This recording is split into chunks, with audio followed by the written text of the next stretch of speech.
Hello everyone. आज हम लोग बात करने वाले थे रिमोटनेस ऑफ डैमेजेस की, जिसको हिंदी में कहा जाता है क्षति की दूरस्थता। इसका क्या मतलब होता है? इसको समझने से पहले आप एक बात समझ लें कि अगर डिफेंडेंट ने कोई एक्ट किया है, प्रतिवादी ने कोई एक्ट किया, कोई टॉर्ट कमिट किया और उस टॉर्ट से प्लेंटिफ को कोई लॉस हुआ, वादी को कुछ लॉस हुआ, कुछ डैमेज हुआ, तो जाहिर की बात है डिफेंडेंट को वो लॉस प्लेंटिफ को देना पड़ेगा। लेकिन कितना, किस सीमा तक, यही रिमोटनेस ऑफ डैमेजेस से हम लोग पता लगाते हैं। इसको समझने के लिए आपको दो सिचुएशंस को देखना पड़ेगा। पहली सिचुएशन में क्या है, एक आदमी बाइक से जा रहा है और उसने रास्ते में आने वाले एक बंदे को ठोक दिया, उसकी टांग टूट गई। टांग टूटने की वजह से उसने जो भी उसको डैमेज हुआ, जो भी उसको लॉस हुआ, उसने क्लेम किया और उसने कहा कि 15,000 प्लस जो भी मेरा ट्रीटमेंट कॉस्ट है, जो भी मेरा इलाज का खर्चा है, वो मुझे अलग से दिलाओ। तो यहाँ पे कोर्ट ने कहा ठीक है, हाँ ये वैलिड है और इतना आपको दिया जा सकता है, क्योंकि इतना तो हर आदमी सोच सकता है, पहले से ही अनुमान लगा सकता है कि बाइक से जा रहा है तो कोई आदमी चोट लग सकती है, बंदा मर सकता है, तो इतना तो बनता है, इतना तो जायज है और वैलिड है, इतना तो दिया जा सकता है। अब सिचुएशन नंबर 2 है, जिसमें एक आदमी बाइक से जा रहा है और उसने एक पैदल चलने वाले बंदे को ठोकर मार दी और उस बंदे की जेब में था आरडीएक्स, जो एक विस्फोटक पदार्थ होता है, जो आप जानते हैं। उस ठोकर के लगने के बाद वो बंदा एक बिल्डिंग के साइड में गिर गया और गिरने की वजह से विस्फोटक पदार्थ जो आरडीएक्स था वो फट गया, जिससे उस बंदे की डेथ हो गई। साथ ही साथ वो बिल्डिंग गिर गई और बिल्डिंग गिरने के साथ ही साथ उस बिल्डिंग में जो भी 3-4 फैमिलीज रहती थी उनकी भी डेथ हो गई। तो यहाँ पे सबसे पहले आपसे डैमेज क्लेम किया गया और कहा गया कि पहले तो आप बिल्डिंग का खर्चा दो, उसके बाद जिस बंदे को आपने ठोकर मारी थी, जिस बंदे की आपने डेथ कर दी, उसकी फैमिली वालों को भी पैसे दो। उसके बाद ये क्लेम किया गया उस बिल्डिंग में जो भी फैमिलीज रहती थी उनके रिश्तेदारों को भी आप क्या दें, पैसा दें, हर जाना दें। तो यहाँ पे ये पॉसिबल नहीं है और ये इतना तो आप नहीं दे सकते, या इतनी तो हम जमीन भी अपनी बेच दें तब भी नहीं दे पाएंगे। ठीक ठीक है। तो यहाँ पे यही बात आती है, यहाँ पे कोर्ट ने कहा उस बंदे को ये थोड़ी ना पता है कि कोई बंदा आरडीएक्स लेके घूम रहा होगा, है ना। ऐसा थोड़े ना हो सकता, किसी को कोई सपना थोड़े ना आता है कि कोई बंदा जेब में आरडीएक्स लेके घूम रहा होगा और उसको ठोकर लगेगी, उसके बाद एक बिल्डिंग को ठोकर लगेगी, बिल्डिंग गिर जाएगी, उसमें फैमिलीज मर जाएंगी। ऐसा कोई नहीं सोच सकता। इतना रीजनेबल फोरसाइट किसी का नहीं होता, इतना तो कोई भी एंटिसिपेट नहीं कर सकता। ठीक है। तो यहाँ पे जो भी डैमेज है वो नहीं दिलाया जाएगा, क्योंकि ये आपके एक सामान्य बुद्धि का आदमी इतना नहीं सोच सकता, पहले ही पूर्व कल्पना नहीं कर सकता। तो आप अगर सिंपल भाषा में कहेंगे, रिमोट का मतलब होता है जिसकी आप कल्पना भी ना कर सकते हो, जिसके बारे में आप पहले से ही सोच भी ना सकते हो, इसी को कहते हैं रिमोटनेस ऑफ डैमेजेस। ठीक है। अब इसको समझने के लिए दो केस आते हैं। सबसे पहले एक केस आता है स्कॉट वर्सेस शेफर्ड। इसमें क्या होता है, इसमें एक बंदे ने, डिफेंडेंट ने एक पटाखा जलाया और उसको एक भीड़ के ऊपर फेंक दिया।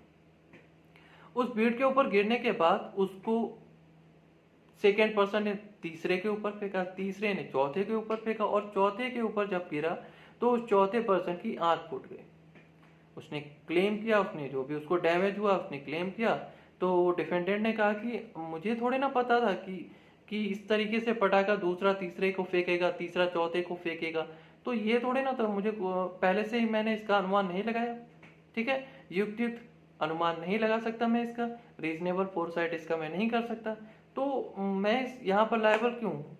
तो कोर्ट ने कहा कि ये बात ठीक है कि आप इतना एंटिसिपेट नहीं कर सकते हो, इतना अनुमान नहीं लगा सकते हो कि 2 से 3, 3 से 4 और चौथे की टूट फूट जाएगी आंख, लेकिन आप ये तो सोच ही सकते थे कि जो पटाखा आपने पहले पर्सन के ऊपर फेंका, हो सकता है उसी की आंख फूट जाती। ठीक है। तो यहाँ पे कोर्ट ने डिफेंडेंट को लायबल ठहराया और रीजनेबल फोरसाइट का जो भी टेस्ट होता है उसको लागू किया। उसके बाद एक केस और आता है हिंस वर्सेस हारवुड का। हिंस वर्सेस हारवुड के केस में क्या हुआ, एक डिफेंडेंट का सर्वेंट था और वो घोड़ा गाड़ी लेके मार्केट के बीचों बीच में जाके छोड़ के चले आए और अपना काम करने चले गए। उसको वहां पे घोड़ा गाड़ी देखकर वहां के कुछ बच्चों ने पत्थर उठा के उसको मारा और घोड़ा बिदक गया, इधर उधर भागने लगा। जब वो इधर उधर भाग रहा था तो एक तरफ महिला और एक बच्चे खड़े हुए थे, वो घोड़ा उनकी तरफ भागने लगा और वहीं पर एक पुलिसमैन था। उस पुलिसमैन ने बच्चों और महिलाओं को बचाने के लिए उस घोड़ा गाड़ी को रोकने का प्रयास किया और जिसकी वजह से उसको बहुत सारी चोट आई, जिसको उसने क्लेम किया। तो यहाँ पे डिफेंडेंट ने कहा कि मैंने तो यहाँ ऐसा कोई काम ही नहीं किया जिसकी वजह से मुझे यहाँ पे लायबल ठहराया जाए। यहाँ पे तो नोवस एक्टस इंटरवेनियंस आया है, इसका मतलब होता है कोई नया एक्ट हुआ और उस नए एक्ट की वजह से ये दुर्घटना हुई। ठीक है, मीन्स एक नया एक्ट हुआ और नए एक्ट के हस्तक्षेप की वजह से ये दुर्घटना हुई।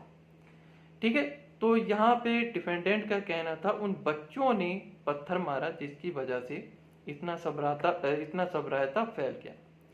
तो कोर्ट ने कहा कि ये बात ठीक है, नोवस एक्टस इंटरवेनियंस ये हमें मत बताओ, ये हमें पता है।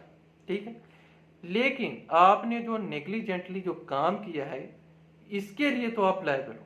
इतना तो आपको पता होना चाहिए कि अगर आप मार्केट के बीचों बीच में घोड़े को रोक देते हो और छोड़कर चले जाते हो तो वहां पे कुछ कुत्ते होते हैं, कुछ जानवर होते हैं, कुछ बच्चे होते हैं जिनका काम होता है घोड़े को परेशान करना, है ना। और बच्चों की तो आप जानते हो प्रवृत्ति थोड़ी शैतान होते हैं, और उन्होंने अगर कुछ किया है तो इसके लायबल तो आप ही हैं क्योंकि आपने नेग्लिजेंटली काम किया।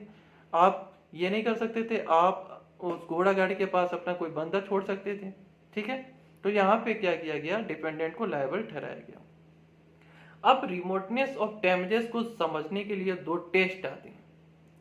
पहले कौन सा टेस्ट था, वो था test of reasonable foresight, means युक्ति संगत युक्त युक्त युक्त अनुमान, युक्त पूर्वानुमान का मापदंड। ठीक है, टेस्ट ऑफ रीजनेबल फोरसाइट। इसमें क्या होता है, अगर आप किसी एक्ट को करते समय उसके जो भी परिणाम आएंगे उनका अनुमान लगा लेते हो। ठीक है, उनके परिणामों के बारे में आपको पहले से ही अनुमान लग जाता है तो वो क्या होते हैं, वो वहां पे दूरस्थ नहीं माने जाते हैं और वो उसके लिए आप लायबल होंगे। ठीक है, जो भी परिणाम आते हैं वो दूरस्थ नहीं माने जाते हैं और उनके लिए आप लायबल होंगे। ठीक है, तो ये तो था रीजनेबल फोरसाइट का टेस्ट। उसके बाद एक टेस्ट आया जो था टेस्ट ऑफ डायरेक्टनेस। इसने थोड़ा गड़बड़ कर दिया। इसमें क्या हुआ, इसमें क्या होता है, जिसको हिंदी में कहते हैं प्रत्यक्षता का सिद्धांत। इसमें क्या होता है कि एक पर्सन ने एक काम किया, उससे दूसरा काम हुआ, उससे तीसरा हुआ, उससे चौथा हुआ, उससे पांचवा हुआ, और अनफॉर्चुनेटली जो छठा काम हुआ या पांचवा काम हुआ उससे कुछ दुर्घटना हो गई, प्लेंटिफ को कुछ लॉस हो गया। तो यहाँ पे डिफेंडेंट को लायबल ठहराया जाएगा क्योंकि कहीं ना कहीं डिफेंडेंट ने ही इसकी शुरुआत की। प्रत्यक्षता के साथ डिफेंडेंट का उस जो भी दुर्घटना के साथ प्रत्यक्ष संबंध था, तो कहीं ना कहीं डिफेंडेंट ने ही शुरुआत की थी। अगर वो पहला एक्ट ना होता तो शायद दूसरा ना होता, तीसरा ना होता और चौथा, पांचवा, छठा जो भी हो ना होता। तो ये सिद्धांत लागू किया गया बाद में। प्रत्यक्षता का टेस्ट जो भी मापदंड था, प्रत्यक्षता का मापदंड, इसको लागू किया गया। तो इसमें एक केस आता है रीपोलमिस एंड फर्नेस का केस आता है। इसमें हुआ क्या था, इसमें हुआ ये, एक बंदे ने एक जहाज किराए पर लिया और उस जहाज में जब वो अपना माल लदवा रहा था, अपना कार्गो लदवा रहा था, तो गलती से एक प्लैंक उसके शिप के उस पर जमीन पर गिर गया। जब गिरा तो वहां से निकला स्पार्क, चिंगारी निकली और पड़ोस में ही पेट्रोल के टीन के बड़े बड़े डिब्बे रखे होते, जिसकी वजह से पूरा का पूरा शिप जल गया, खराब हो गया, नष्ट हो गया। तो यहाँ पे उस शिप के मालिक ने कहा कि जो भी भाई मुझे डैमेज हुआ है वो मुझे दिलाओ। और यहाँ पे शिप के मालिक ने कहा कि मुझे 2 लाख पाउंड का डैमेज हुआ है, नुकसान हुआ है और उसकी भरपाई मुझे करा, मतलब उसकी भरपाई करवाइए।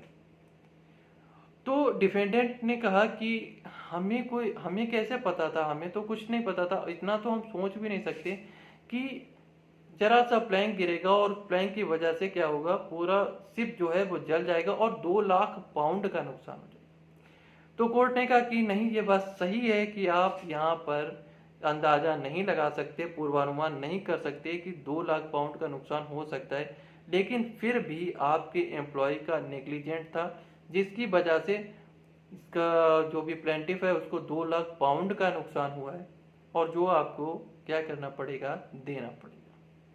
ठीक है।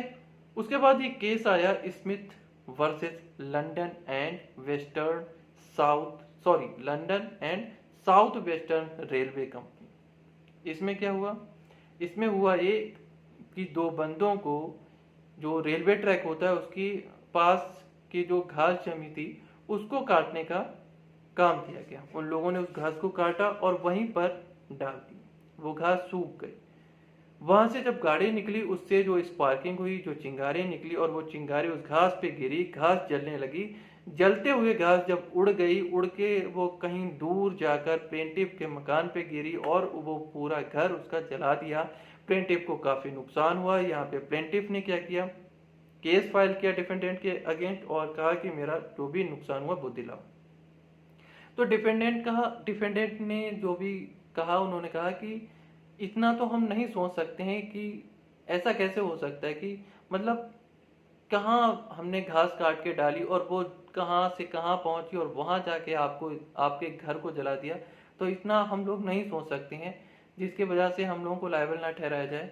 लेकिन लेकिन यहाँ पर हुआ ये, यहाँ पे कोर्ट ने इनको लायबल ठहराया और कहा हो ना हो, आप ही के काम से उसका घर जला, आप ही यहाँ पे टेस्ट ऑफ डायरेक्टनेस लगाएंगे हम लोग, ना कि यहाँ पे टेस्ट ऑफ रीजनेबल फोरसाइट। क्योंकि रिपोलमिस में क्या किया था, रिपोलमिस में कोर्ट ने टेस्ट ऑफ रीजनेबल फोरसाइट को रिजेक्ट कर दिया था और टेस्ट ऑफ डायरेक्टनेस को चालू कर दिया था, लागू कर दिया था। ठीक है, वही काम स्मिथ के केस में भी किया गया। ठीक है, टेस्ट ऑफ रीजनेबल फोरसाइट को रिजेक्ट किया कि ना, हम ये नहीं मानते हैं, ये इसको तो हम लोगों ने रिपोलमिस में ही रिजेक्ट कर दिया है, अब हम टेस्ट ऑफ डायरेक्टनेस को ही चलाएंगे। और यहाँ पे जो भी डैमेज हुआ प्लेंटिफ को, उसके लिए उन 2 बंदों को लायबल ठहराया गया। अब आप सोचिए, मतलब कहाँ 2 बंदों ने घास काट के डाली, वो सूखी, वो जली, उसके बाद वो उड़ते हुए कहीं दूर जाकर प्लेंटिफ के मकान पे गिरी और मकान को जला दिया।